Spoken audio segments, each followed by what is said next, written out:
मैं मोर सिंह मीना, कमला Modi girls college नीम का थाना। आज बीए पार्ट फर्स्ट का पहला टॉपिक प्राचीन भारतीय इतिहास के अध्ययन के स्रोत, इस पर हम चर्चा करेंगे। प्राचीन भारतीय इतिहास के स्रोत से पहले हम इतिहास को समझेंगे। इतिहास शब्द का क्या अर्थ है? इतिहास शब्द संस्कृत भाषा के 3 शब्दों से मिलकर बना है। इति ऐसा ही है, निश्चित रूप से, आज था। इतिहास का मतलब ऐसा निश्चित रूप से था, या यूँ कहें ऐसा निश्चित रूप से हुआ, या दूसरे शब्दों में जो घटनाएं अतीत काल में निश्चित रूप से घटी वही इतिहास है। या यूँ भी कह सकते हैं, इतिहास का मतलब है जो भूतकाल में जो घटनाएं घटी और जिनकी जानकारी साक्ष्यों से हमें प्राप्त हुई वह इतिहास है। साक्ष्य के अभाव में पूर्व काल की घटनाएं काल्पनिक हो सकती हैं, कहानी हो सकती है। इतिहास के लिए बनने के लिए साक्ष्य आवश्यक है। साक्ष्य अर्थात सबूत, अर्थात स्रोत, जिनके माध्यम से स्रोत, सबूत, साक्ष्य वे कहलाते हैं जिनके माध्यम से हम पूर्व काल की, भूतकाल की घटनाओं को जानते हैं। इतिहास का पिता विश्व में हेरोडोटस को कहते हैं, जिनका जन्म 484 ईस्वी पूर्व एशिया माइनर के हेलिका नेसस में हुआ था। इसे हम इतिहास का पिता कहते हैं।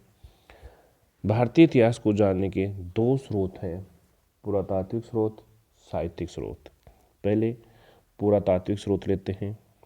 पुरातात्विक 2 शब्दों से बना है, पुरा प्राचीन, तत्व वस्तुएं। जो प्राचीन वस्तुएं जो उपयोग के बाद अवशेष रह गई, उसके माध्यम से हम उस इतिहास को जानने की कोशिश करते हैं।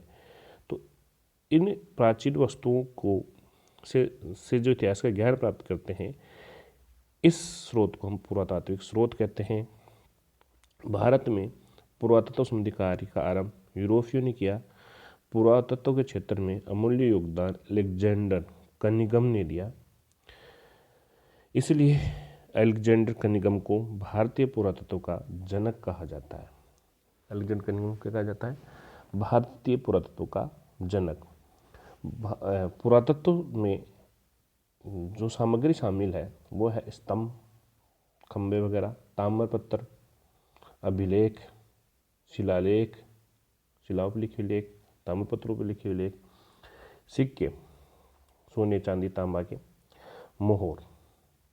दूसरा स्रोत है साहित्यिक। इसको 2 भागों में बांट सकते हैं, धार्मिक साहित्य और लौकिक साहित्य। धार्मिक साहित्य मतलब धर्म से संबंधित, धार्मिक साहित्य धर्म से संबंधित साहित्य को हम बांट सकते हैं। ब्राह्मण साहित्य, जिसमें वेद है, पुराण है, वेद है, ब्राह्मण ग्रंथ है, आरण्यक है, उपनिषद है, वेदांग है, सूत्र महाकाव्य, स्मृति ग्रंथ है, पुराण आदि। ब्राह्मण त्रेत साहित्य, इसमें बौद्ध है, जैन है, ये उल्लेख आएगा। और लौकिक जो साहित्य है उसके अंतर्गत इनके अलावा जो महाकाव्य लिखे गए, नाटक लिखे गए, राजाओं का चरित्र लिखा गया, कथा कहानियाँ लिखी गई, वो साहित्य विदेशी यात्रियों ने जो विवरण लिखा वो साहित्य इसमें शामिल किया जाएगा।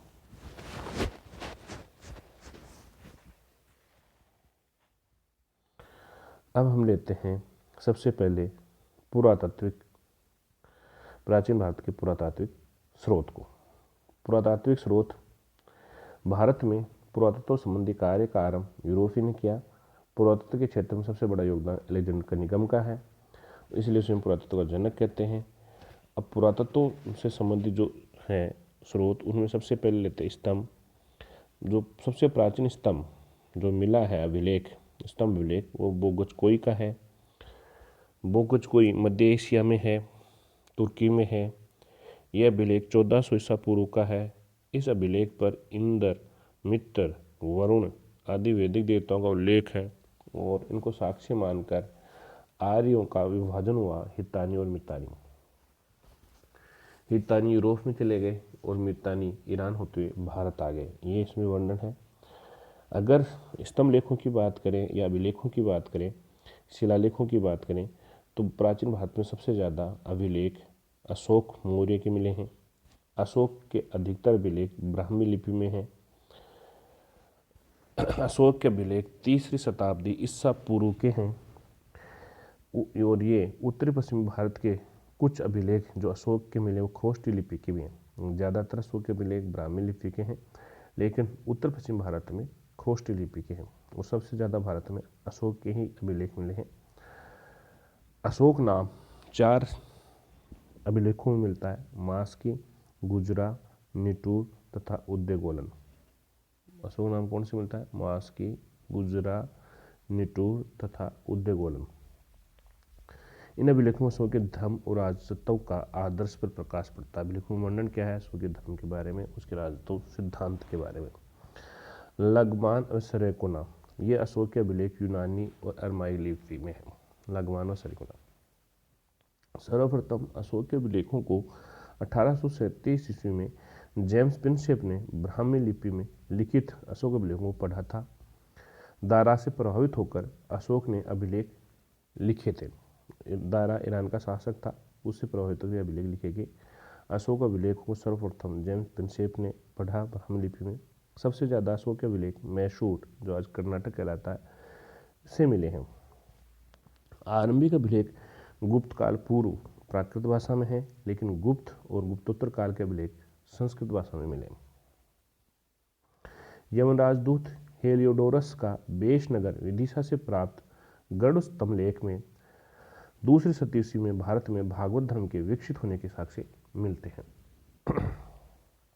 मध्य प्रदेश के एरण से प्राप्त वाराह प्रतिमा पर हुनराज तोरमान के लेखों का विवरण है। पर्सिपोलस और बहिस्तून अभिलेखों से भागवत धर्म की जानकारी किससे मिलती है? हेलियोडोरस बेस नगर विदिशा से। वाराह प्रतिमा हुनराज तोरमान के लेखों का विवरण एरण से। पर्सिपोलिस और बहिस्तून अभिलेखों से ज्ञात होता है कि ईरानी सम्राट दारा ने सिंधु घाटी को अधिकृत कर लिया था। किसने अधिकृत कर लिया था? दारा ने, जो ईरानी शासक था। अभिलेखों में भारतवर्ष का उल्लेख, आर्थिक गुम्फा अभिलेख, रेशम बुनकरों की जानकारी। भारतवर्ष का उल्लेख आर्थिक गुम्फा में मिलता है। रेशम बुनकरों के बारे में जानकारी मंदसौर अभिलेख से मिलती है।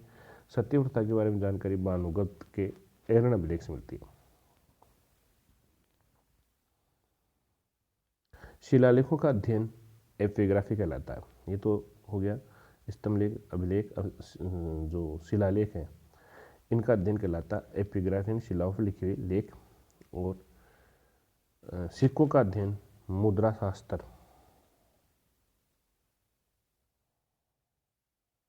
न्यूमिस्टिक्स कहलाता है। मुद्रा शास्त्र न्यूमिस्टिक्स कहलाता है। जो सिक्कों का अध्ययन की बात करें तो भारत के जो प्राचीनतम सिक्के हैं वो आहत कहलाते हैं। इन्हें पंचमार्क भी कहते हैं क्योंकि इन पर 5 चिन्ह थे। मछली था, सांड था, हाथी था, अर्धचंद्र था, आदि आकृतियाँ इस पर होती थी। इन्हें पंचमार्क या आहत सिक्कों को साहित्य में कांसार्पण कहा गया है। ये सिक्के 5वीं शताब्दी ईस्वी पूर्व के हैं। आहत मुद्राओं की सबसे पुरानी निधियाँ पूर्वी उत्तर प्रदेश और मगध से प्राप्त हुई है। पुराने सिक्के तांबा, चांदी, सोना, सीसा धातु के बनते थे। आरंभिक सिक्के चांदी के हैं। सातवाहनों ने सीसा सिक्का चलाया। गुप्त शासकों ने सर्वाधिक सोने के सिक्के चलाए। सोने के सबसे ज़्यादा गुप्तों ने चलाए। सीसा सातवाहनों ने चलाया और आरंभ में चांदी के थे। भारत में पहला सोने का सिक्का इंडो बैक्ट्रियन शासकों ने चलाया। इंडो बैक्ट्रियन इंडियन और मध्य एशिया के शासक बैक्ट्रियन। सर्वाधिक सिक्के मौर्योत्तर काल के मिले हैं।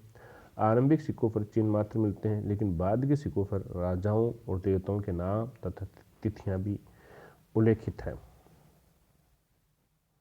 आरंभ और बाद में ये अंतर, पहले चिन्ह थे, अब राजा के नाम तिथियां भी मिलने लगी। सर्वप्रथम लेख वाले सिक्के इंडो ग्रीक शासकों, यूनानी शासकों के स्वर्ण सिक्के हैं। पकाई हुई मिट्टी के बने सिक्कों के सांचे ईसा की आरंभिक 3 सदियों के हैं। इनमें अधिकांश सांचे कुषाण काल के हैं। लेख वाले सिक्के किनके थे? इंडो ग्रीक के। और पकाई मिट्टी के बने सिक्के कहाँ मिले? 3 सदी ईस्वी में। अधिकांश सांचे कुषाण काल के। प्राचीन भारत में कुषाण काल से मूर्तियों का निर्माण आरंभ हुआ। भरहुत, बोध गया, अमरावती मूर्तिकला में जनसामान्य जीवन की दशा का ज्ञान होता है। मंदिरों तथा स्तूपों से भी भारतीय संस्कृति वास्तुकला शैली का परिचय मिलता है। अजंता के चित्रों से तत्काल जनजीवन की अभिव्यक्ति होती है। हड़प्पा मोहनजोदड़ो से प्राप्त मोहर तत्कालीन धार्मिक स्थिति का ज्ञान कराती है। मूर्ति निर्माण में गांधार कला की शैली पर विदेशी प्रभाव दिखता है, जबकि मथुरा कला की शैली पूर्णतः स्वदेशी है। बसाड़ से प्राप्त मिट्टी की मोहरों में व्यापारिक श्रेणियां की जानकारी मिलती है। कश्मीर के नवपाषाणिक पूरा स्थल बुर्ज होम से गर्तवास का साक्ष्य मिला है, जिनसे उतरने के लिए सीढ़ियां होती थी। उत्तर भारत के मंदिर नागर शैली, दक्षिण भारत के द्रविड़ शैली के, और दक्षिणापथ के मंदिर वेश्य शैली। ये था प्राचीन भारत का स्रोत, पुरातात्विक स्रोत।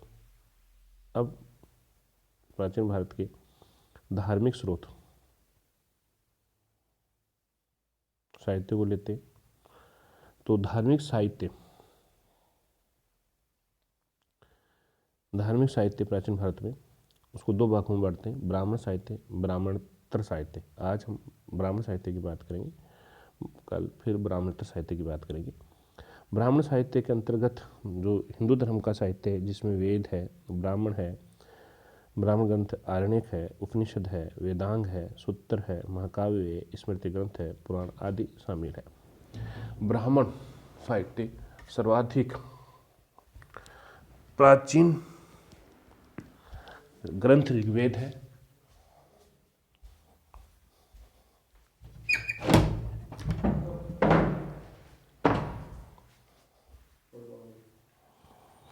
ब्राह्मण साहित्य में सबसे प्राचीन ग्रंथ ऋग्वेद है। ऋग्वेद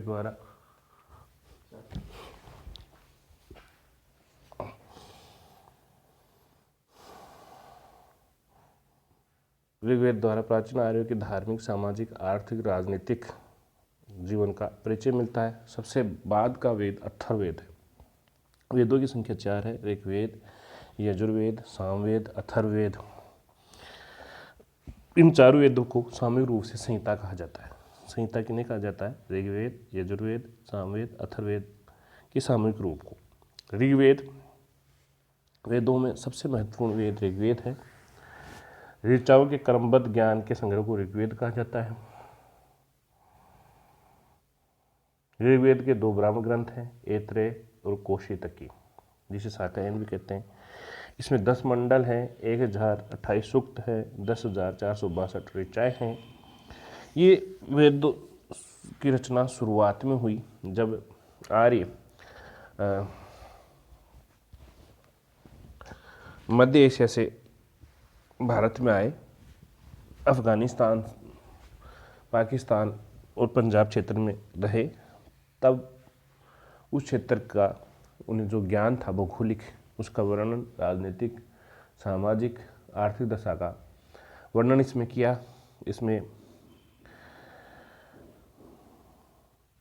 इसके बाद आता ऋग्वेद। ऋग्वेद के बाद यजुर्वेद आता है। यजुर्वेद में सस्वर पाठ के लिए मंत्रों तथा बलि के समय अनुपालन के नियमों का संकलन यजुर्वेद कहलाता है। इसमें पाठकर्ता अध्वर्यु कहते हैं। ये वो वेद गद्य पद्य दोनों में है। यजुर्वेद के 2 भाग हैं, शुक्ल यजुर्वेद और कृष्ण यजुर्वेद। कृष्ण यजुर्वेद के 2 ब्राह्मण ग्रंथ भी हैं, शतपथ और तैत्तिरीय। इसमें जो वर्णन है वो मंत्र तथा बलि के समय अनुपालन के नियमों का संकलन है। सामवेद तीसरा है, जो गीतों का संग्रह भी कहा जाता है। सामवेद को भारतीय संगीत का जनक कहा जाता है। इसके पाठकर्ता को उद्वात कहते हैं। सामवेद गाए जाने वाली रचनाओं का संकलन है। सामवेद ब्राह्मण ग्रंथ पंचविश है। अथर्ववेद, इसमें वेद, रोग निवारण, तंत्र मंत्र, जादू टोना, साफ, वशीकरण, आशीर्वाद, स्तुति, प्रायश्चित, औषधि, अनुसंधान, विवाह, प्रेम, राजक्रम, मातृभूमि, महात्म्य आदि विविध विषयों संबंध मंत्र तथा सामान्य मनुष्य के विचारों, विश्वासों, अंधविश्वासों आदि का वर्णन है। इसके रचयिता अथर्व ऋषि को माना जाता है। अथर्ववेद सभा और समिति को प्रजापति की 2 पुत्रियां कहा गया है। अथर्ववेद कन्याओं के जन्म की निंदा करता है। अथर्ववेद ब्राह्मण ग्रंथ गोपथ है।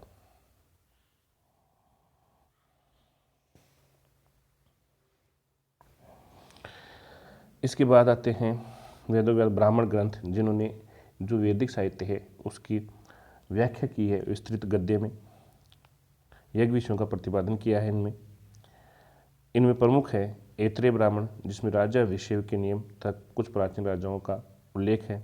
दूसरा है शतपथ ब्राह्मण, इसमें गांधार, शल्य, केके, कुरु, पांचाल, कौशल, विदेह राजाओं का उल्लेख है। तीसरा है आरण्य ब्राह्मण ग्रंथों के बाद आरण्यक, जो जंगल में बैठ कर लिखे गए ग्रंथ हैं। इनमें दार्शनिक और रहस्यात्मक विषयों का विवरण है। आरण्यक चिंतनशील ज्ञान के पक्ष को प्रतिपादित करते हैं। जंगल में पड़े जाने के कारण इन्हें आरण्यक कहा जाता है। आरण्यक चिंतनशील ज्ञान के पक्ष को प्रतिपादित करते हैं। आरण्यक कुल 7 हैं: ऐत्रेय, शाक्यायन, तैत्तिरीय, मैत्रायणी, माध्यनंदिनी और तवलकार।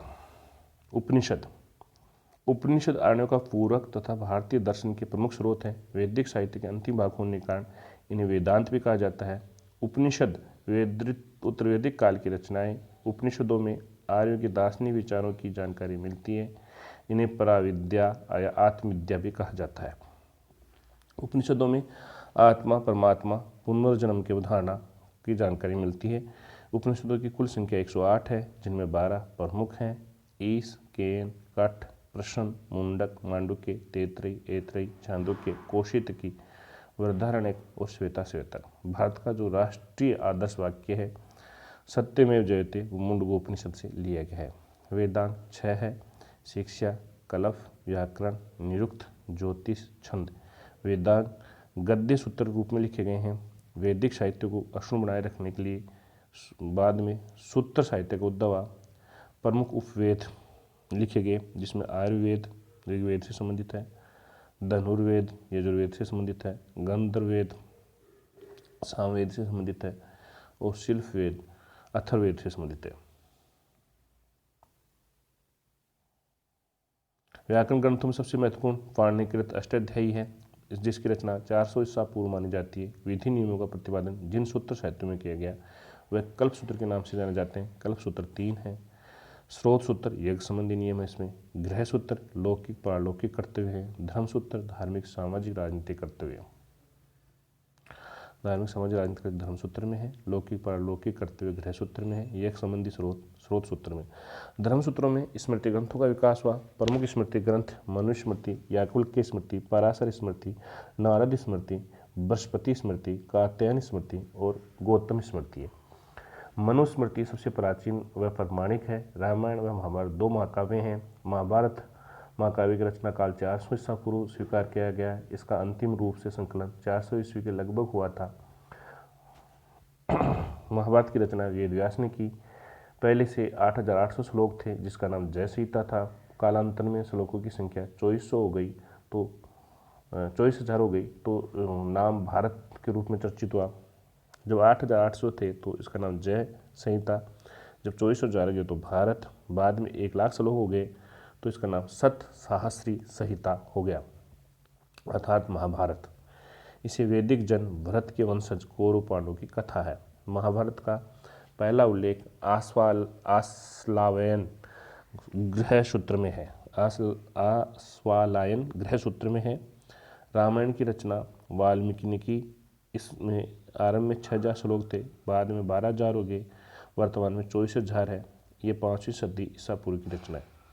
रामायण व महाभारत महाकाव्य हमें तत्कालीन भारत की सामाजिक, धार्मिक, राजनीतिक स्थिति का परिचय कराते हैं। इनमें शक, यवन, पारसिक, हूण आदि जातियों का उल्लेख है। पुराण भारतीय ऐतिहासिक वृत्तांतों का क्रमबद्ध विवरण पुराणों में प्राप्त होता है। पुराणों के रचयिता लोमहर्ष, उनके पुत्र उग्रश्रवा थे। पुराणों की संख्या 18 है। पुराणों का रचना काल 3वीं-4वीं शताब्दी से माना जाता है। प्राचीन पुराण में मार्कंडेय, ब्रह्मांड, वायु, विष्णु, भागवत, मत्स्य पुराण है। मत्स्य पुराण सबसे प्राचीन प्रमाणिक है। महाभारत युद्ध के बाद जिन राजवंशों ने ईसा की 6ठी शताब्दी तक राज्य किया, उनकी जानकारी एक मात्र स्रोत पुराण है। मौर्य वंश के लिए विष्णु पुराण, आंध्र व शातवाहन तथा सुंग वंश के लिए मत्स्य पुराण तथा गुप्त वंश के लिए वायु पुराण। गुप्तों की जानकारी वायु से, सातवाहन की जानकारी सुंग से, मौर्य वंश की जानकारी विष्णु से। पुराण वर्तमान में 3 से 4 शताब्दी गुप्त काल में लिपिबद्ध किए गए हैं।